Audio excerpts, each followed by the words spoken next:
Elway traded him to Tampa Bay, and he was part of the no-fly zone. Yeah. And I think that took a lot of wind out of the Broncos when they traded him. And I think that's one of the big problems they had defensively. They were still strong, but I don't think they were as strong as they were when they had him. Yeah. You know what I'm talking about, right? I know I'm kind of tired. I know we're both kind of tired. We be hitting these names right on the dot. I can't think right now.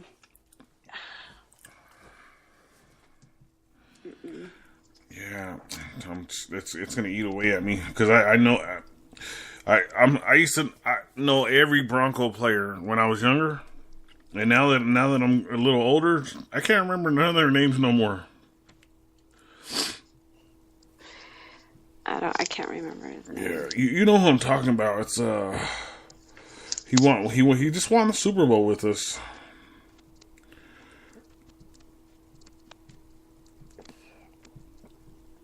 The no-fly zone. And now he's in Tampa Bay. I think actually Tampa Bay let him go this year too. Really? After the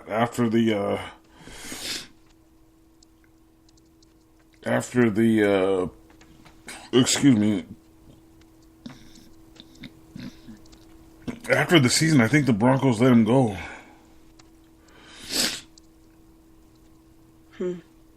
Yeah, it's not coming up right now, but everybody knows who I'm talking about. I mean, the number 43. He was kind of a shorter safety. He was like 5'9" or 5'8" or something.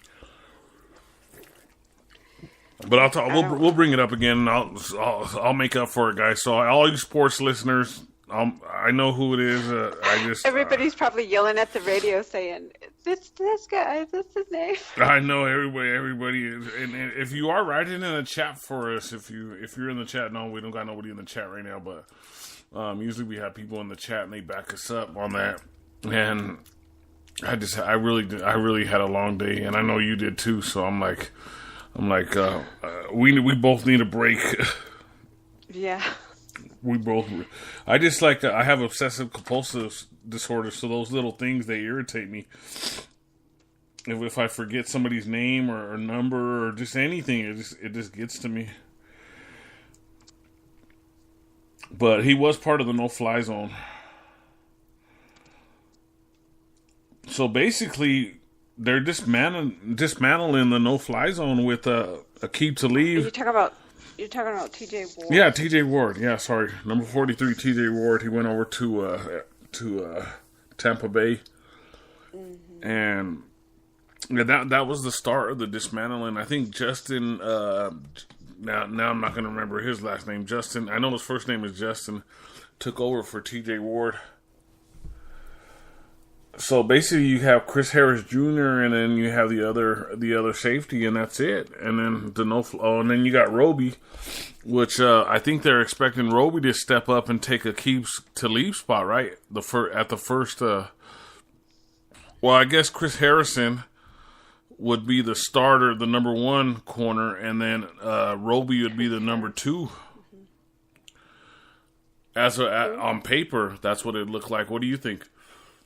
Who would be number two? Roby? What's that?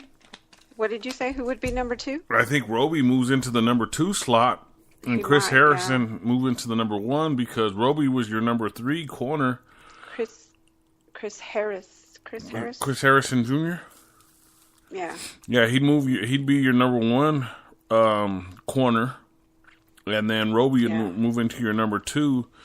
And then I know all the corners' names right now. I'm not gonna try it again. T.J. Ward got us a minute ago.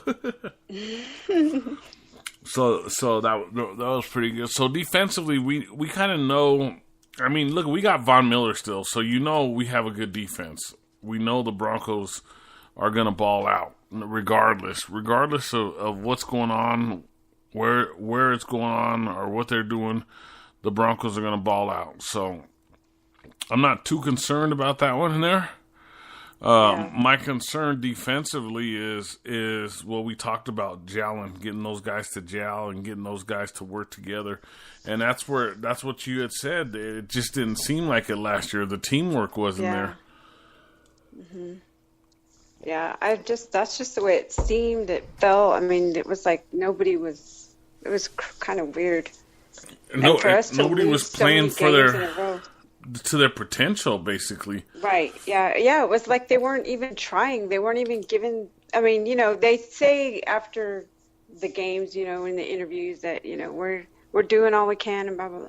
But I just felt that they weren't playing as a team. They weren't giving their all. Like something inside the group, the team was going on. Yeah, I know exactly what you're saying. I know exactly because I could just see. You could just see it. You could just see in their play. The other thing I want to announce real quick is I do Chained every week, and I'm on episode 4. My little sister D. Marie Love, she has an audio series called Chained that's pretty awesome. And I'm on episode, I thought I was on episode 5, but I'm on episode 4. So as soon as we get done with the music right now with Cecilia and talking about sports, I'm going to go ahead and play episode 4 for everybody. So everybody who tunes in, you can check that out. I told D. Marie Love that that I'm playing it right now for her. So if you haven't checked out Chained, Cecilia, you should give it a shot. It's like an audio soap opera. I don't want to say it like that. My little sister would get all mad. But it's really good. She's on her second season of it, and then she does the lounge too. So it's pretty awesome, So if you get a chance, check out some of the stuff that we have going on, Okay, I sure will. I'll have to check that out. And then so the last thing as far as the Broncos go is I want a kind of a prediction from you. It's so hard to say for what. I want are we what kind of record do you think we're going to have at the end of the season? I know this is a tough one because right now we don't have a quarterback for one. So we don't know if we have a 500 quarterback. We don't have a 3 and 13 quarterback. We don't know if we have a 12 and 4 quarterback. If all the cards play out right and say we end up with Kirk Cousins, what do you think our record will be as a prediction? This is a prediction. It's not your final prediction. That's just like way out there. Yeah. Jeez. It's hard to say. It is. It's hard to say. But if we, in fact, get Kirk Cousins, I mean, the season may go, half good, half bad. I mean, but the Broncos may just turn around and, shock us all. I mean, wouldn't that be great? I'm praying. I'm saying Super Bowl this year. I know we're over here trying to figure out if we're getting a quarterback, but I'm talking Super Bowl still. Yeah, but they may shock us. I mean, they may wind up going to the Super Bowl. That'd be awesome. That'd be fantastic. I could talk. I'll talk about quarterbacks real quick. What I do know, because I'm really confused. But we know that Trevor Siemian, they're looking to trade him. He has some trade value. If he's not traded by the deadline, they're going to cut him. Paxton Lynch, we got for free. I say just not Paxton Lynch. There goes my voice again. Brock Osweiler, we got for free. The Cleveland Browns are paying our Houston. The Houston and Cleveland, they're paying him like $75 million or some outrageous number. I don't even know, but I know it's a lot of money. And basically, the Broncos are paying him $0. So I don't think he's a great quarterback, but why not just keep him on the bench? We know he could we know he could play backup. Yeah. So we know Trevor Siemian's gone, and I supported Trevor Siemian, but I always let people know he wasn't a very good quarterback. I know good quarterbacks and bad quarterbacks, and he was never very good. And everybody sits here and blames the line. And I could sit here, Cecilia, if you were here, I got so much footage of him with perfect protection and throwing interceptions. And people, oh, the line didn't block. I'll rewind the tape over and over and show you how good a pocket he had. And he still threw interceptions. You know, so I don't want to sit there and beat on Trevor Siemian. He is a Bronco, and I do support him. Brock Osweiler, we just know he can't play the game, but we know he's a good backup, you know, if needed. Yeah. And just in case. And for free, why not? But they're talking about cutting him too from some information I heard on Brock Osweiler. They're talking about cutting him. I know they're gonna probably keep Chad Kelly on the practice squad. Because he was on injured reserves his first year, so they're probably gonna keep him on the practice squad one more year. Everybody's saying bring Chad Kelly in and let him battle. And then you got Paxton Lynch. They're not gonna they invested too much in Paxton Lynch. They're not gonna get rid of him.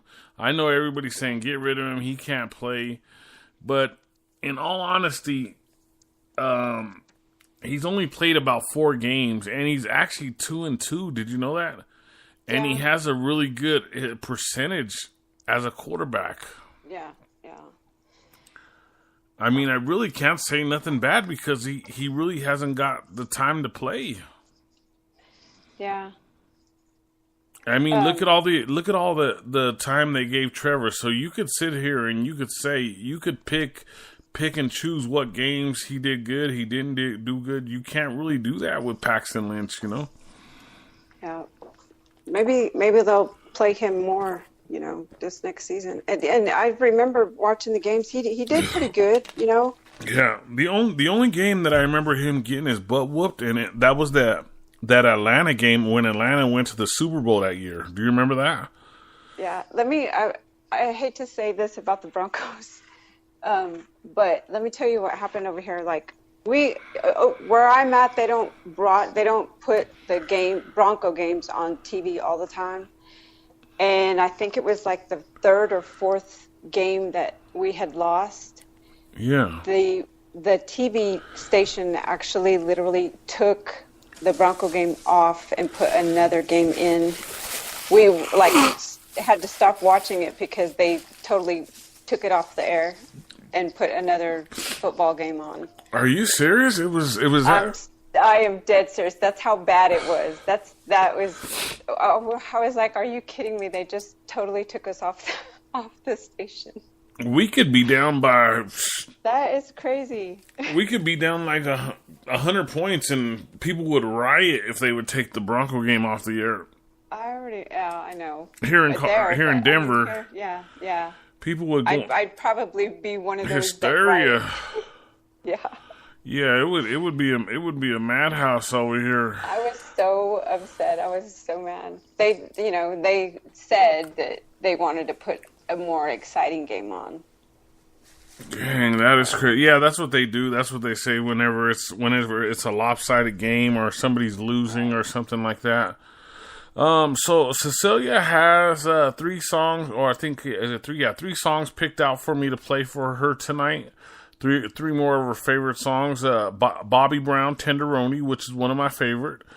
New Edition, Can You Stand the Rain, and the SOS Band, Sands of Time. So I'll be playing those 3 songs for Cecilia tonight. And if you have any birthdays or if you have any shout-outs you would like for me to do, go ahead and message me or write it in the chat, and I will try to get those done tonight. If I don't get them done tonight, I will get them done by next week.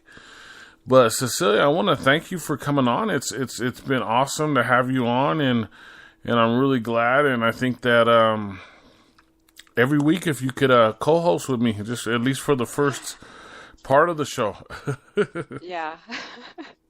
No, Thanks for having me, Ike. I had a lot of fun. Yeah, usually I only go when I like me and you, we kind of talked for a long time because we did the Bronco stuff. But I go on like once an hour for like 5 minutes. Mm-hmm. So if I'm on for 5 minutes, I'm on for like a total of 25 minutes.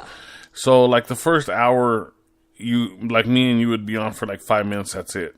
And it's not like how I joke around and say, "Oh, it's a 15 minutes. We're only gonna be on 15."